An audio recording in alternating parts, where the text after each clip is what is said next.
নমস্কার বন্ধুরা, সব বন্ধুদের স্বাগত জানিয়ে চলে এলাম একটা নতুন ভিডিওর সাথে। পুরো ভিডিওটা দেখার অনুরোধ রইল। আর যে বন্ধুরা এখনও চ্যানেলটা সাবস্ক্রাইব করেননি সেই বন্ধুদের চ্যানেলটা সাবস্ক্রাইব করার অনুরোধ রইল। চলুন তাহলে দেখে নেওয়া যাক আমি এই রেসিপিটা কিভাবে বাড়িতে বানিয়ে থাকি। নিলাম 300 গ্রাম মতো পেঁয়াজ শাক। পেঁয়াজ শাকের গোড়ার দিকটা কেটে সরিয়ে রাখার পর এই পাতাগুলো ছোট ছোট করে কেটে নিলাম। পেঁয়াজ পাতাগুলো কেটে নেওয়ার পর খুব ভালোভাবে ধুয়ে নেব। একটা প্যানের মধ্যে দিয়ে দিলাম হাফ চামচ মতো সর্ষের তেল। অবশ্যই আপনারা যে যেমন তেল ব্যবহার করেন রান্নাতে সেই হিসাবে তেলের পরিমাণটা বাড়িয়ে কমিয়ে নেবেন।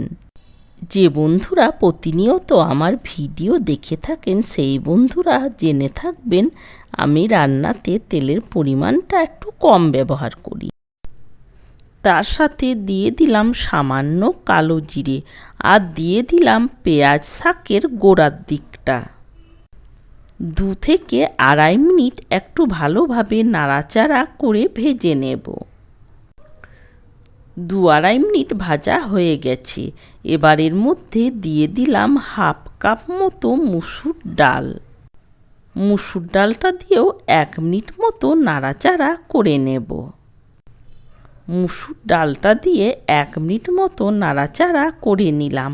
এবার আমি এর মধ্যে দিয়ে দিলাম ওই পেঁয়াজ শাক। মুসুর ডালের পরিবর্তে আপনারা মুগ ডাল বা অড়হর ডাল যে কোনো ডাল দিয়ে এই রেসিপিটা বানিয়ে নিতে পারেন। দিয়ে দিলাম সব পেঁয়াজ শাকগুলো। পেঁয়াজ শাকগুলো দিয়ে আমি 2 মিনিট মতো ভালোভাবে একটু নাড়াচাড়া করে ভেজে নেব। 2.5 মিনিট মতো ভালোভাবে নাড়াচাড়া করে নেওয়ার পর এর মধ্যে দিয়ে দিলাম পরিমাণ মতো হলুদের গুঁড়ো। হলুদের গুঁড়োটা দেওয়ার পর ভালোভাবে একটু নাড়াচাড়া করে নেব। আজকের এই পেঁয়াজ শাক রান্নার রেসিপি আপনাদের কেমন লেগেছে কমেন্ট করে জানানোর অনুরোধ রইল। দেখুন শাক থেকে অনেকটাই জল বের হয়ে গেছে, তাও আমি দিয়ে দিলাম 1 কাপ মতো জল। এবার ঢাকা দিয়ে এটা সেদ্ধ করে নেব। 6 থেকে 7 মিনিটের জন্য একবার ঢাকা দিয়ে দিলাম। 7 মিনিট পর ঢাকাটা খুলে নিচ্ছি আর একটু জল দিয়ে দিলাম। যেহেতু ডালটা 70% মতো সেদ্ধ হয়ে গেছে তাই আমি এর মধ্যে দিয়ে দিলাম সামান্য লবণ।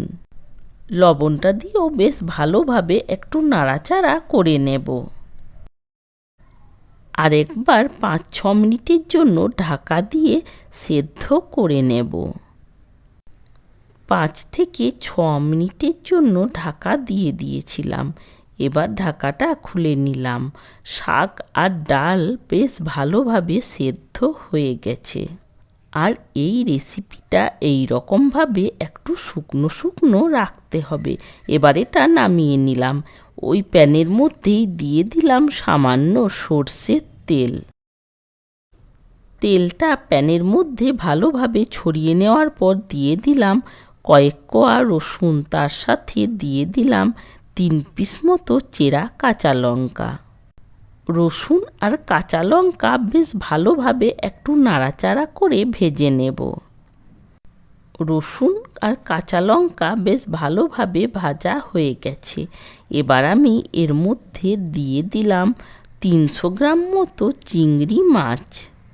মাছের খোসাটা ছাড়িয়ে তারপর বেশ ভালোভাবে ধুয়ে নিয়েছি। একটু ভালোভাবে নাড়াচাড়া করে নেওয়ার পর এর মধ্যে দিয়ে দিলাম পরিমাণ মতো হলুদ। এই পেঁয়াজ শাকের এই রেসিপিটা চিংড়ি মাছ দিয়ে এই রকমভাবে একবার রান্না করে দেখবেন, আশা করি সবার খুব ভালো লাগবে। দিয়ে দিলাম পরিমাণ মতো লবণ আর দিয়ে দিলাম সামান্য লঙ্কার গুঁড়ো। সব কিছু মশলা বেশ ভালোভাবে নাড়াচাড়া করে নেওয়ার পর চিংড়ি মাছটা ভেজে নেব। চিংড়ি মাছ খুব বেশি সময় ধরে ভাজার দরকার নেই, তাই আমি 3 থেকে 4 মিনিট মতো একটু নাড়াচাড়া করে ভেজে নিলাম। অবশ্যই আপনারা চাইলে আর একটু বেশি তেল দিয়েও মাছগুলো ভেজে নিতে পারেন। মাছগুলো ভাজা হয়ে গেছে, এবার দিয়ে দিলাম ওই সেদ্ধ করে নেওয়া পেঁয়াজ শাক। চিংড়ির সাথে পেঁয়াজ শাকটা একটু ভালোভাবে নাড়াচাড়া করে নেব। 2 থেকে 2.5 মিনিটের জন্য একবার ঢাকা দিয়ে দেব। 2.5 মিনিট পর ঢাকাটা খুলে নিলাম। বেশ ভালোভাবে একবার সব কিছু নাড়াচাড়া করে নেওয়ার পর আবার আমি 2 মিনিটের জন্য একবার ঢাকা দিয়ে দেব।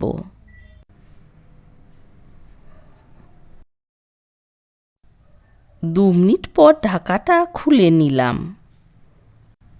এর টেস্টটা আরও বাড়ানোর জন্য ওপর থেকে ছড়িয়ে দিলাম 1 চামচ ভাজা জিরের গুঁড়ো। দেখুন তৈরি হয়ে গেছে। নাড়াচাড়া করে বেশ ভালোভাবে একটু মিশিয়ে নিলাম। পুরো ভিডিওটা দেখার জন্য অনেক অনেক ধন্যবাদ। ভালো থাকবেন, সুস্থ থাকবেন।